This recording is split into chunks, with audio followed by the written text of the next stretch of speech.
Mhm. Alors,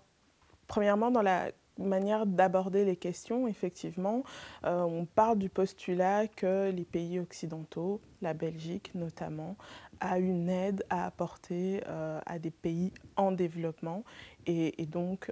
se rend sur place. Maintenant, dans la manière de venir en aide aux gens, c'est de se demander est-ce que les populations locales sont partie prenante ou nous décidons que parce que nous nous sommes investis d'une certaine mission, on va aller mettre en place notre mission sans même tenir compte des réalités locales, des traditions, des cultures, de la plus-value que la population a elle-même à apporter. Donc ça, c'est peut-être la première chose qui biaise quelque part le bien fondé de l'action de la coopération, dans la mesure où finalement l'action de la coopération peut détériorer la situation initiale en venant s'imposer et donc en reproduisant ces mécanismes de domination. Par rapport à la diversité dans le secteur,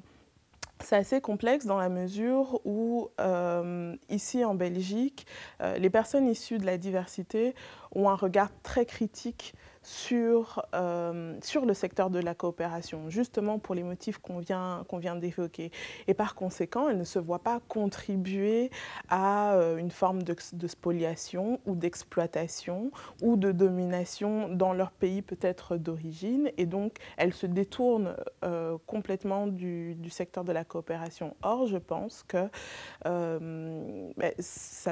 ils peuvent aussi représenter un atout pour la coopération, pour justement, dans cette période de transformation, d'apporter un nouveau regard, de nouvelles réflexions et permettre à ce secteur de travailler enfin d'égal à égal. Les pays en voie de développement aujourd'hui ont besoin de l'aide de tous, ils ont besoin de se structurer eux-mêmes et ils ont besoin de l'aide de tous, mais cela doit se faire dans des rapports